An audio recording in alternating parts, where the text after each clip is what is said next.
innovation. Wow! Heard that here first. Breaking news. So you've done a lot as far as innovation goes, and you've been ahead of pretty much everybody. And your investment group is killing it as far as investing in the major emerging technologies. What is your, how do you think of that? Or what is your thesis there?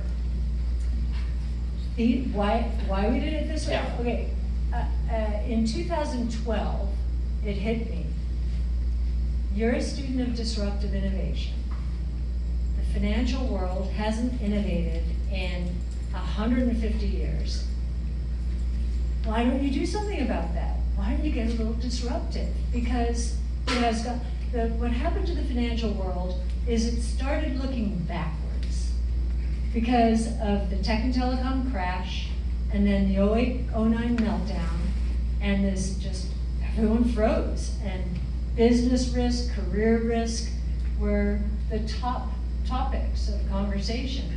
Instead of looking to the future for opportunity, everyone was trying to protect their businesses, their jobs, and we were doing the opposite on my team, and we became more and more odd and really not welcome because we were too volatile. And so I just said, okay, I could never do what I'm doing now in the traditional financial world. I could never do it. Compliance departments would never allow an analyst or a portfolio manager to say anything about their portfolios or their research to the outside world, right? That's a big problem. But the bigger problem is they stopped investing in the future and became benchmark sensitive and invested as close to their benchmarks, eke a little out of return, a little extra return. That was what they called investing. And I just think they lost the plot. That's not investing. That's a quant game, which they're all going to lose, I think. And I think what we're trying to do is say, look, if we are going to remain competitive in the world, we are the most innovative nation in the world. Let's not lose that, and let's not let the financial markets deter innovators from innovating. That's what was beginning to happen. And so I said, well, let's see what we can do about this. And so I devoted the firm to innovation. Nothing, such a relief. I don't have to worry about General Mills or, or Clorox or Burlington Northern. I think Buffett might own that, or I don't know. But anyway, I don't have to worry about those stocks anymore. I can just, it's such a joy, such a luxury in our business to be able to focus on innovation. When I started, when I was trying to explain to someone why I wanted to start this company, he wasn't in our business. And I was just trying to say, okay, something's gone wrong. And he said, oh, I get it. So the future of investing is investing in the future. Well, yes. So yes, he got it right away because it's so obvious. And it is very interesting that we don't have very many copycats yet. I expected we have copycats in terms of. You have a lot of detractors. Oh, many detractors. I love that. Even though you break down exactly what you guys are doing and what your plan is, and you still have all these haters. Oh, lots of haters. But that's how we know we're not in a bubble. The haters are very much in the traditional financial world, sure. Right? Because they're mad they're not earning those sick gains you are. Yeah, well, we have a 5-year investment time horizon, so we try not to say, okay, we're doing this well or this poorly at any given time, but we know if we're right on these technologies, and I think our research is the best on innovation in the financial markets in the world. I really do believe that. And we're continuing to invest more and more in it and to pull away. But I really do believe what we say. We're going to drive superior returns that will change people's lives. And the reason people, often come up to me, and they're very young, many of them. They come up to me and they say, you helped me pay for my education, or you help me put my kids through school, or something like that. There's nothing more meaningful to me to hear that. Whereas I don't think that's the right thing to do. We're all here to serve one another. That is my guiding philosophy.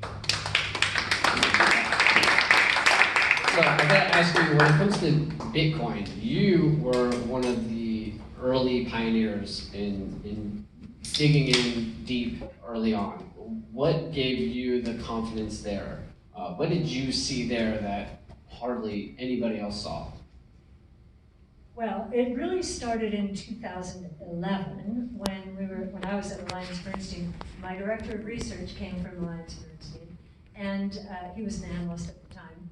And in 2011, he started talking crypto, this, Bitcoin, that, and it was like, and every meeting he would bring it in.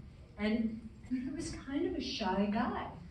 And so I thought, and very smart, really smart. MIT engineer by training, kind of, he's geeky, like I'm geeky in a way, he's geekier.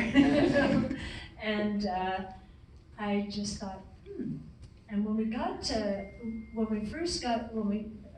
I founded ARK, he was the first person I asked to join.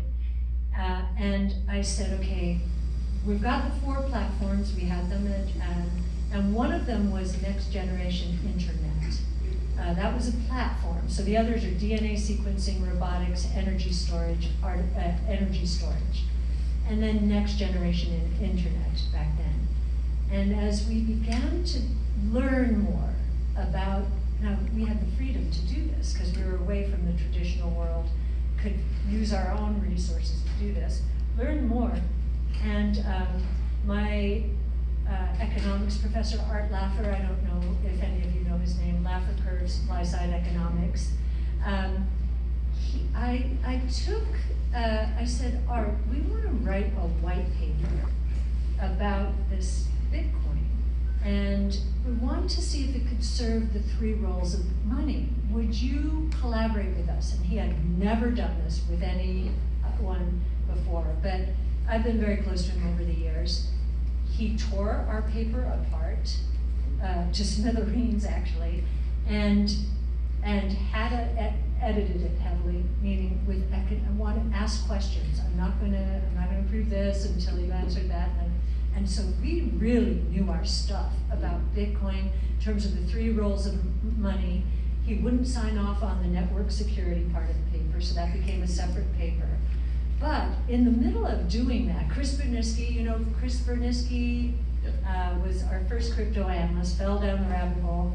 And before I go into that, so the next generation internet became artificial intelligence and blockchain technology, which I think are going to converge. I'm sure you're seeing all kinds of signs. By the way, when I first said that at a meetup, it was an investment meetup of a VC firm focused on crypto.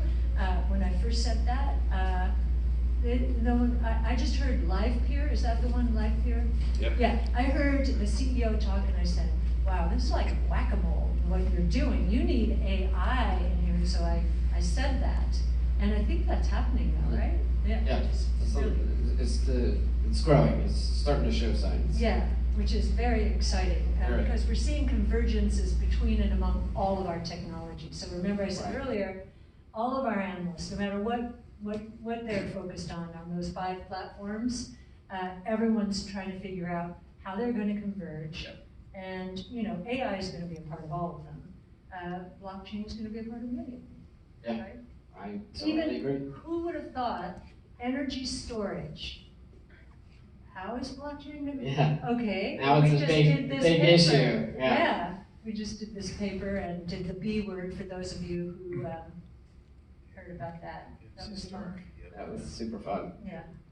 So, yeah, that's all very interesting. So, is it safe to say that we're going to be able to see more of you soon? Yes, we love what you're doing here. We love what you're doing here. And Awesome. Thank you. Well, I don't want to take too much of your time. You've been Yeah, no, super thank gracious, you. and I'm sure several of us are going to get selfies and things. But thank you so much for joining us here tonight, and hopefully we can talk more. Yeah, it'll be fun. Thanks. Thank